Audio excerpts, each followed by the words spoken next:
Relatos impactantes. Pessoal, Carlinhos Bala decidiu abrir a caixa de ferramentas e revelar tudo sobre a Copa do Brasil de 2008 e principalmente o motivo que o fez não disputar a Libertadores em 2009. Olha, Carlinhos Bala disse a mágoa que tem, tá? Por não ter jogado a Libertadores. Xingou, né? Basicamente ali, olha, detonou o ex-diretor do Sport da época. Vou dizer pra vocês, é um daqueles vídeos que eu vou colocar aqui na íntegra pra gente assistir juntos. E você não pode perder, claro, você que acompanhou. Você acompanhou aquele 2008, você ali acompanhava a Copa do Brasil, principalmente depois da Libertadores de 2009. É um relato surpreendente, tá? Carlinhos Bala, que sempre é polêmico, mas nesse ele foi, né, ao extremo e eu vou mostrar pra você aqui. Só antes, torcedor, eu te peço, né, com todo carinho e com todo amor, se inscreve aqui no canal, ative as notificações e, claro, deixa o teu like, que o teu like é muito importante, faz com que esse conteúdo aqui seja impulsionado para outros torcedores do Sport Clube do Recife. Você e eu nessa única emoção aqui, falando todos os dias do Sport Clube do Recife. É canal de torcedor do esporte para torcedor. Vem aqui comigo na tela, olha, eu não quero nem perder tempo. O negócio aqui hoje vai ser pesado e eu vou trazer agora para você aqui, olha, o motivo que Carlinhos Bala não jogou o campeonato, né, da Libertadores, ali, a Copa Libertadores da América em 2009, o relato aqui real. Vamos lá na tela agora, Carlinhos Bala. Daram para eu fazer para Bala, posso fazer? Sobre aquela Libertadores, né, de 2009, por que, né, você não ficou? Se foi opção sua ou foi opção do Nelsinho? Não, aquela Copa do Brasil, aquela Libertadores assim, quando terminou o contrato em 2008, era ano de eleição no Sport e Milton já não ia ficar mais no Sport. Só que ele tem também Bala, ó, eu já deixei o contrato, mesma cláusula, mesma renovação que a gente fez no começo do ano, na mesa de, acho que na época era Silvio Guimarães e depois dele foi Silvio Guimarães e Guilherme Beltrão. 2009. Quando chegou era 20, acho que era 23, acho 24 de dezembro, eu tava vindo bater uma pelada e Milton ligou pra mim, ó, procura outro clube que os caras vão contratar Paulo Baia e não vai querer você não. Aí foi onde que eu soube que Guilherme Beltrão, né, disse que eu queria ganhar 120 mil, na época o contrato já estava todo renovado das mesmas cláusulas, mesmo que eu tenha feito anteriormente, então já estava tudo certo, só faltava eles assinar. E aí não deu certo, quando foi no outro dia, né, eu acertei com o Náutico. Então isso aí foi uma causa acho que foi do Guilherme Beltrão, porque ele era um tipo de pessoa que falava muito, né, ele sempre foi falador, de estar defamando as pessoas, tanto que você vê, até hoje ninguém quer ele no esporte, porque é um cara que nunca serviu para nada, então não ajudava também nada, então é um cara que eu sempre falo, eu tive desprazer de conhecer ele, né, é um cara que sentava do seu lado, achava que era amigo, mas depois ficava falando mal de você, então assim, era desse jeito. Não era só falar mal de mim, falava mal de todo mundo. Ele tava mal de mim e você tava perto de mim para falar mal de jogador. Então eu já sabia que quando ele tá perto de você, fala de uma pessoa, e quando ele tá perto da pessoa, fala mal de você. E ele sempre fazia, dizia que eu queria ter privilégio no esporte, que não sei o quê. Ele inventou um bocado de coisa no esporte. Então a pessoa foi. E aí terminou indo pro Náutico em 2009.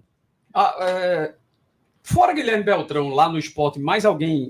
Silvio Guimarães deixou mágoa pra você? Não, Silvio Guimarães não. Silvio Guimarães é uma pessoa que eu tenho um carinho muito grande, mas na época Silvio Guimarães só era o presidente, que mandava era ele, né? Tanto que depois o povo disse que ele mesmo trouxe Paulo Baia, ele junto com o Nelsinho, e depois Paulo Baia brigou com os dois. Então você vê como é a situação das coisas. Então, então nesse caso foi até bom não estar lá para depois jogar com o Pimim, né? Então terminou sobrando para você. E terminou que foram tudo brigados. Terminou ele não falando mais com o Nelsinho falando com ele, não falando com o Paulo Baia, e terminou naquela situação de ter um pênalti ali que Paulo Baia perdeu contra o Palmeiras. Olha que polêmica, hein, pessoal?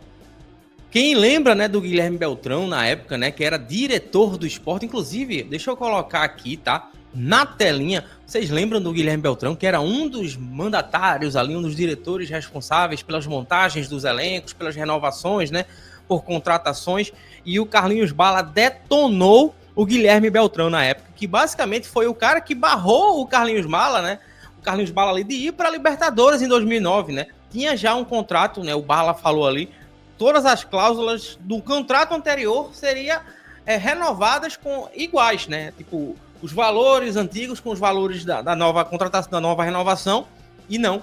e ele saiu detonando aí o Carlinhos Bala, claro. Vamos trazer também um espaço aqui para o Guilherme Beltrão, se ele quiser aqui falar alguma coisa, o nosso canal tá aberto aqui, a gente dá espaço para todos os lados. Aqui realmente a gente é esporte. Agora, claro, vamos falar um pouquinho também, mostrar aqui um pouquinho, tá? Do Carlinhos Bala falando detalhes da Copa do Brasil de 2008, quando ele participou. Cara, é impressionante isso aqui. Se liga só, viu? E rapidinho, né? Quando a Costa esteve aqui, aí eu lembrei do último lance daquele jogo com o Corinthians. Você lembra, claro? Lembro. Pra ele fazer o gol na cara de Ele frente quis do goleiro. livrar Magão ali, né? Se ele chapa, eu acho que eu não sei. Assim, Ele fez, hermanito, não lembre isso. eu acho assim que aquele campeonato ali estava preparado para nós. Ninguém, nem se a Costa fizesse gol, até o próprio Mano Menezes disse, aí a gente tivesse feito 4 em São Paulo, a gente tomava 4 aqui, que o time do esporte foi superior.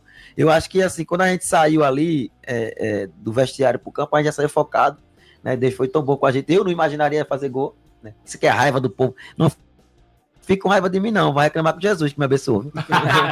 E foi um título incrível do esporte, como você mesmo falou. Dificilmente um time aqui do Nordeste ou do Norte vai conseguir um feito como esse, mas eu queria lembrar do primeiro jogo, lá no Morumbi, aquele 3-1. Quando terminou a partida, em algum momento passou pela cabeça de vocês, caramba, agora ferrou, Corinthians 3-1, para tirar esse resultado vai ser complicado. A gente praticamente não entrou no campo, né? Aqueles 3-0 ali deixou a gente meio sem saber o que fazer, né? A gente vinha tão bem na Copa do Brasil, mas depois do gol de Enilton, né? Dentro do vestiário a gente comentou, e eu mesmo falei que aquele gol de Enilton era o gol do título, muitos debocharam, né? Zombaram. Mas como é que pode tu dizer que o gol de Enilton era uma coisa que a gente sabia fazer na ilha? Era gol. E se você olhar o retrospecto da gente na competição, a gente ganhou sempre de 2 ou mais. E no final terminou sendo quanto? 2-0. Então, assim, aquilo ali que a gente, que eu mesmo tinha falado, deixou muita gente de boca aberta, porque eu quero dizer, vai ganhar do Corinthians na Ilha do Retiro. Rapaz, a gente não menosprezava ninguém, mas os times que a gente pegou, eu acho que naquela época era bem melhor do que o Corinthians, né? O Corinthians tinha caído para a segunda divisão naquela época, e aí você Tava pega em crise também, o Palmeiras também, o Palmeiras ali cheio de jogador craque, o Internacional com o Fernandão, O Inter era muito forte. o Inter era muito forte. Era muito forte. E se contar que a gente ganhou do Inter com um jogador a menos, né? Que o Luciano Henrique tinha sido expulso. Eu acho que esse que deu gás ao esporte, né? Reverter placares que acho que a maioria pensava que não Mas eu daria, vou né? dizer uma coisa a você, o que dava gás a gente era o campo. O campo naquela época era muito ruim, o campo. O campo, você esperava a bola na canela, ela vinha no joelho. O campo era. Hoje tá um Maracanã, hoje tá uma beleza. Na ilha. Eu queria ver jogar naquela época aí na ilha, que você tinha que correr com a bola quicando e você dominar a bola. Hoje é uma Bala. Revelações de Carlinhos Bala, tá certo? Inclusive, vou deixar aqui o link na descrição, tá? Do Vibra TV, que é do nosso glorioso Carlos Eduardo, aquele com quem eu já tive o prazer de trabalhar na Transamérica alguns anos atrás. Realmente, respeito demais o Vibrante, e ele sabe do meu carinho que eu tenho aí por ele, com certeza encontrar ele em outro momento aí, e a gente poder conversar muito sobre o futebol pernambucano e, claro, sobre o Esporte Clube do Recife. Bom, pessoal, mas e aí, hein? Vocês acompanham, vocês ainda lembram, né, os momentos daquelas decisões, né, aqueles jogos contra a LDU, né, contra o Colo-Colo, né, aquela defesa espetacular de Magrão. Mas claro, lembrando aí o Carlinhos Bala da Copa do Brasil, né, dos momentos, né, dizendo aí, vocês observaram o Carlinhos disse, difícil era jogar na Ilha do Retiro naquela época, hoje dá um tapete, né? Pois é, qual é a tua opinião, hein? Vocês acham que Carlinhos Bala deveria ter participado da ilha do jogo ali, né? Do campeonato da Libertadores no ano seguinte pelo Esporte Clube do Recife? Deixa a tua opinião aqui. Quero, claro, conversar contigo aqui nos nossos comentários pra gente poder, claro, fazer um debate saudável e sadio aqui de torcedor do esporte para torcedor do esporte. Seguiremos sempre juntos, eu, você e eu, nessa nossa única emoção falando do Esporte Clube do Recife. Grande abraço e, claro, se inscreve, ativa as notificações e deixa seu like.